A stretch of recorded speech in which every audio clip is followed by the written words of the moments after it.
okay, jump master. And then he's like, stand by. Okay, so I'm finally back. It's been like 24, 25 days. I left on May 23rd and it's now June 16th.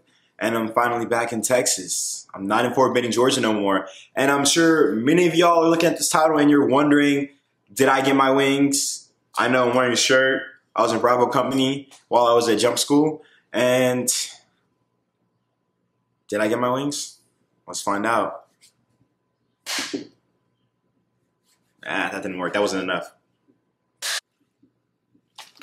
Okay, yeah, this is definitely not, no, I guess I didn't get my wings. Wow. Guess I couldn't do it. Actually, hold on. This is the right uniform. I did get my wings at Airborne School. Where's Aaron? Somebody pinning him? Yeah, so I remember one time I was running and like I like to run with my hands on my hips. I don't know why. It just makes me feel comfortable. It's like a mental thing. I don't know. And like all I hear is, get your hands off your hips. I was just like, oh my goodness. Then I'm just running. He gets right up by me and he's like, yeah, I'm looking at you. And I'm just like, Davion, don't look at him. Keep focused on the run. Focus on the run. Sound off, sound off, sound off. And then literally I kept sounding off and then he went away. Like he's like that germ, that thing that's just trying to get you to mess up, but like you're supposed to focus on the run and the cadence. Don't turn your head because you don't turn your head when you're running in formation. If I would have did that, boom, I would have been out of there, gone. So fast forward out of this run or whatever, you know, we get back to the barracks, you know, get dressed, yada, yada, yada. We always run to our training site wherever we're training at.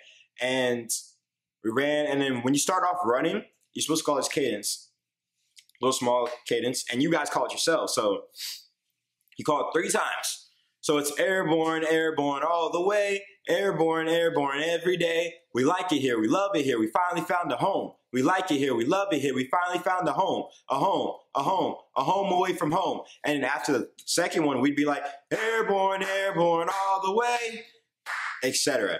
And then we stop, and then they would call cadence a little bit. So this brings me to my next point. PLFs, parachute landing falls, man. This stuff is, I hated it. We literally fell for like 4 or 5 days to where like, there's 5 points of contact. The balls of your feet, your calf muscle, your thigh, your buttocks, and your pull-up muscle. So you pretty much like, we'll say that for a separate video. But feet and knees together is the main key for this, right? So finally, we're in jump week, the 3rd week. It's 3 days total, and we're making a Hollywood jump. And a Hollywood jump is like you jumping out of an aircraft with just your parachute, your main, and then your T11, right? Now, when you get to the airfield, no one told me this. I mean, who's supposed to tell me this? But you literally run from the harness shed. That's where we all sit down at. You run from the harness shed, and you just pretty much sprint down to the, I forgot what it was called. CTI?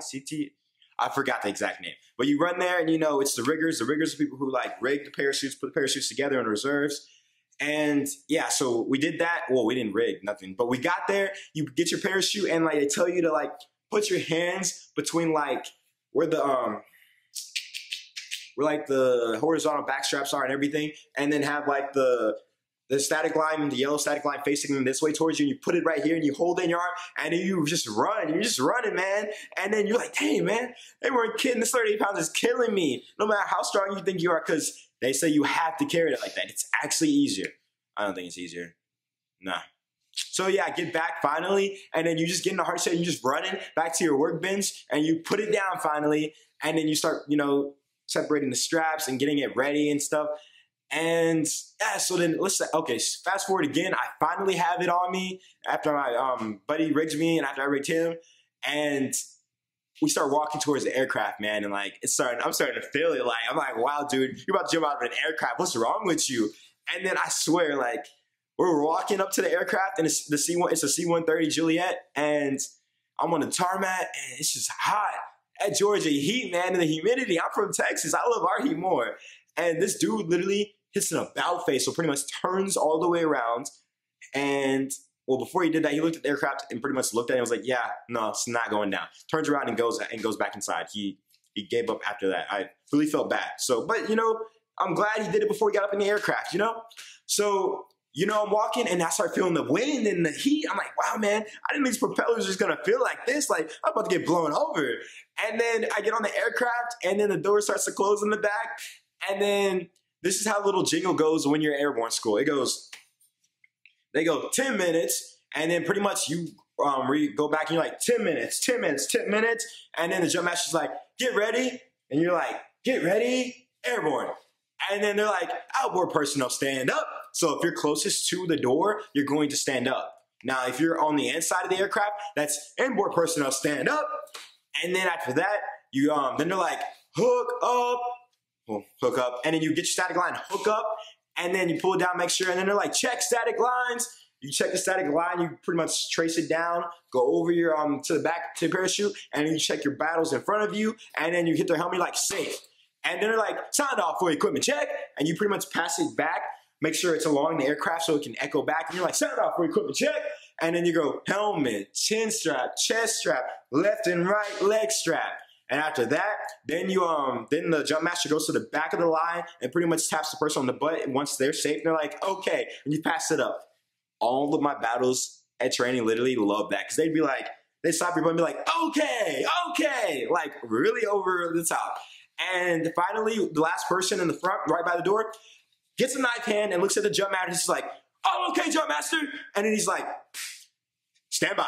And takes a static line and he turns into the door, hands on the reserve, just looking out, eyes on the horizon, and he just jumps. And then once that happens, bro, my body was just like, it just went like muscle memory. I was like, God, I gotta go now. You can't wuss out. Like I said, anything I do in this world, I try to do it even if I'm scared or nervous. And that's what happened. So like, I'm just walking and my body just turns the door and just jumps out, counts to 6,000. I look up and my main parachute is no twist. Like, it was a beautiful exit. Like, wow, man. I didn't even think about that because I just did it.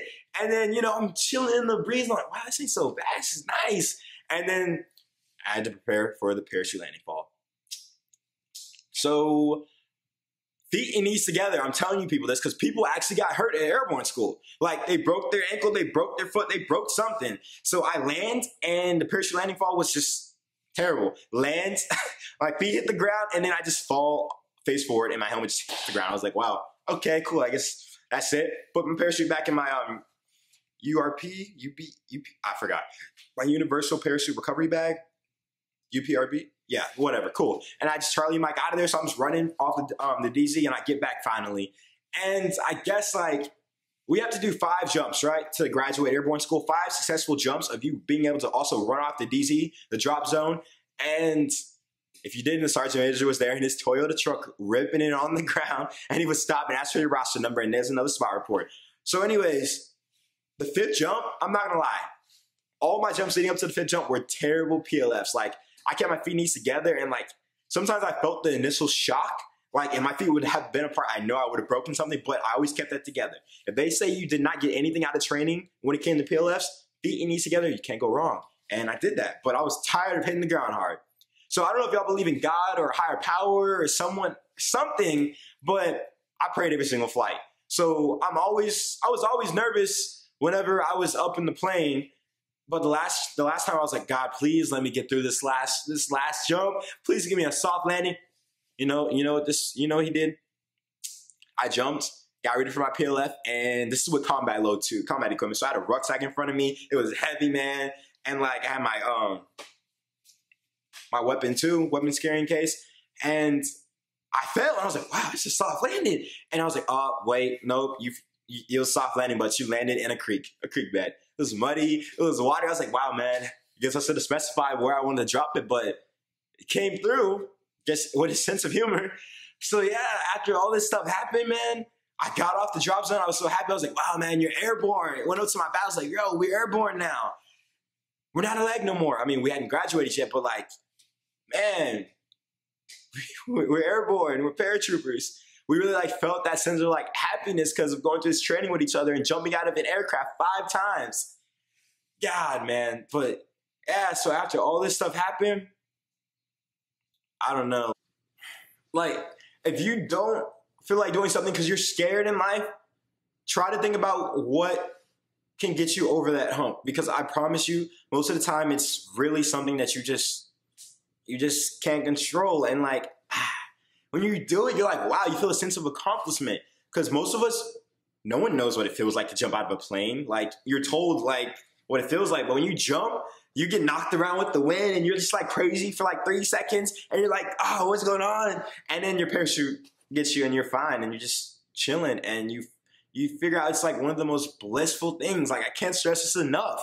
Like, you're just floating down to the earth and it's just like, it's just so amazing. It's such a beautiful experience. Like, just seeing all the parachutes just flop out and the aircraft just fly across. It's really something to behold. And I really think that everyone should go see this, you know? And also, whenever we had people who were scared to jump, literally Sergeant Airborne would be like, all right, move out the way. Let me get a real paratrooper out here. They don't have blood running through their veins. They're not a paratrooper. And I'd be like, dang, man, pump me up. Pump me up, man. Oh, man. Yeah, so I guess my job at Airborne, not my job, but my time at Airborne School, it was really fun. And I'm just so blessed and happy that I was able to go to that school because I know many people want to get a slot there. And my school blessed me with the chance to go to that school. And with this is going to conclude my Airborne School video. There's a lot of stuff that probably could have put in the video, but it's already longer than what I wanted it to be. So with that, I'm just glad you guys stuck around.